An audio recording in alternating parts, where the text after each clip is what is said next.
Hello everyone, मैं doctor सत्यम रस्तोगी एक बार आप सभी का अपने यूट्यूब चैनल पे फिर से स्वागत करता हूं।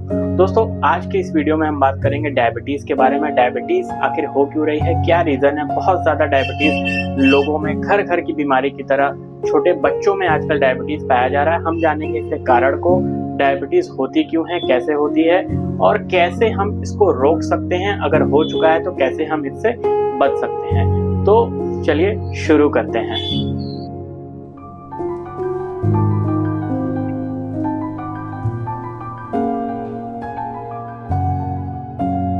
दोस्तों, डायबिटीज में होता क्या है कि ब्लड शुगर का बहुत ज़्यादा हो जाना, ब्लड के अंदर शुगर लेवल का बढ़ जाना। हम इसको चेक करते हैं, फिर फास्टिंग कराते हैं, HbA1c कराते हैं और PP रैंडम कई सारे टेस्ट होते हैं जिसको हम कराने के बाद चेक कर पाते हैं कि हमारा फास्टिंग PP HbA1c अपने लेवल से ऊपर है, जिसकी वजह से अब हम डायबिटीज़ की तरफ बढ़ रहे हैं या हमें डायबिटीज़ हो चुका है। दोस्तों, होता क्या है कि जो इंसुलिन है हार्मोन, वो क्या करता है कि ब्लड में, जैसे हमने कुछ भी खाया, कुछ भी खाने के बाद जो बॉडी में शुगर होता है, शुगर को इंसुलिन जो पैनक्रियाज से हार्मोन रिलीज होता है, पैनक्रियाज एक ऑर्गन है जिससे इंसुलिन हार्मोन रिलीज होता है। इंसुलिन क्या करता है कि उस शुगर को स्केलेटन मसल या एडिपोज टिश्यू में ले जाकर के उसका यूज कराता है, जिससे ब्लड शुगर लेवल जो होता है हमारे ब्लड के अंदर हम टेस्ट कराने के बाद, अब इसी केस में होता क्या है दोस्तों कि अगर ब्लड में जैसे कि शुगर लेवल बढ़ गया है और इंसुलिन इनएक्टिव हो गया है, काम नहीं कर रहा है, तो वो ब्लड शुगर लेवल को बढ़ा देता है। और दूसरा क्या होता है कि डायबिटीज, अब हम बात करेंगे टाइप 1 डायबिटीज के बारे में। टाइप 1 डायबिटीज दोस्तों ऑटो इम्यून डिजीज है जो कि बहुत रेयर पाया जाता है। 90 to 93%, 95% केसेस टाइप 2 के ही मिलते हैं। 10 to 8% केसेस ऐसे होते हैं जो टाइप 1 के मिलते हैं। ऑटो इम्यून डिजीज में होता क्या है, जो बीटा सेल्स होती हैं पैनक्रियाज की, वो इनएक्टिव हो जाती हैं, जिसको इनएक्टिव कर देता है, जिससे इंसुलिन प्रोडक्शन कम हो जाता है, लो हो जाता है, और वो इंसुलिन जो है एडिपोज टिश्यू में या सेल्स को, जो सेल्स में उसका शुगर का इंटेक नहीं करा पाता है और डायबिटीज हो जाता है। टाइप 2 डायबिटीज में होता क्या है दोस्तों कि ये एक बहुत ही कॉमन है।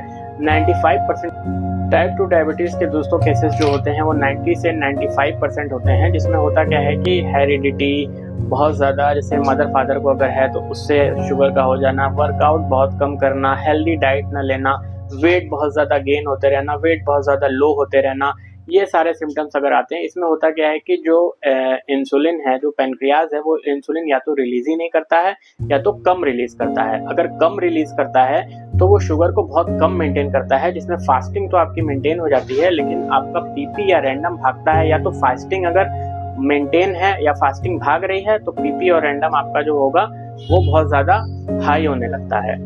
दूसरे केस में होता है कि मिलेगा, आप HbA1c कराएंगे, फास्टिंग और वो PP जो भी कराएंगे, आपको उसमें शुगर लेवल बहुत ज़्यादा बढ़ा मिलेगा। होता क्या है कि पैनक्रियाज जो है वो या तो रेजिस्टेंस बना लेता है, कभी कभी होता है कि इंसुलिन जो शुगर है वो एडिपोज टिश्यू में उसका यूज नहीं होता है, उसके सेल्स जो होते हैं इनएक्टिव हो चुके होते हैं, जो उसका यूज करा नहीं पाते हैं। तीसरा एक केस कुछ बहुत ही कम 2-3% केसों में ऐसा पाया जाता है, जेस्टेशनल, इसको डायबिटीज बोलते हैं, जो कि प्रेगनेंसी के दौरान महिलाओं में पाया जाता है। पहले कभी उनको डायबिटीज नहीं रहती है, जैसे ही प्रेग्नेंट हुई उनको डायबिटीज हो गई। तो इन केसेस में होता क्या है कि डायबिटीज की टेस्ट होती है, जिसमें पता चलता है कि उनको डायबिटीज है। हमें उसका क्योर कर लेना चाहिए, क्योंकि उसका असर बच्चे पे आ सकता है, बच्चे पे पैरालिटिक अटैक हो सकता है या बच्चे की मेमोरी कम हो सकती है। बहुत सारी ऐसी चीजें होती हैं जो बच्चों में आगे चल के पाई जा सकती हैं। तो एक होता है डिसलिपिडीमिया। डिसलिपिडीमिया के केस में होता है कि हमें लिपिड प्रोफाइल अपना चेक कराना चाहिए। अगर TG या कोलेस्ट्रॉल लेवल हाई है तो भी डायबिटीज होने की संभावना रहती है। SGOT SGPT अगर हाई है तो भी डायबिटीज होने की संभावना रहती है। तो इसके लिए हमें अपनी डाइट को बहुत हेल्दी रखना होता है, अपने LFT और लिपिड प्रोफाइल को बराबर से चेक कराते रहना चाहिए। LFT जो है उसमें SGOT SGPT एल्कलाइन फॉस्फेट हमेशा मेंटेन होना चाहिए, और आपका लिपिड प्रोफाइल में TG और कोलेस्ट्रॉल, आपका पूरा टोटल कोलेस्ट्रॉल मेंटेन होना चाहिए। गुड कोलेस्ट्रॉल SDL आपका अच्छा होना चाहिए।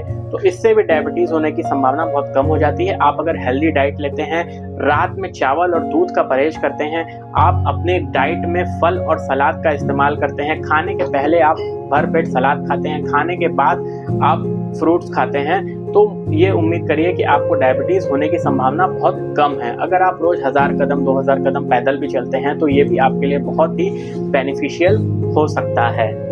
अगर आप ऑफिस में काम करते हैं, जॉब करते हैं या कहीं आपकी सिटिंग जॉब है, तो आप कोशिश करिए कि कुछ समय के लिए उठ के चलिए, बैठिए। ज़्यादा देर तक बैठे रहना, आपने जो खाया, लंच खाया, डिनर किया, जो भी खाया, वो बैठे रहने से बॉडी उसको इनग्रल्फ नहीं कर पाती है, जिससे उसके सेल्स प्रॉपर्ली, उसका जो न्यूट्रिएंट्स है बॉडी के अंदर डिवाइड नहीं हो पाता, जिसकी वजह से शुगर इंटेक बढ़ता जाता है।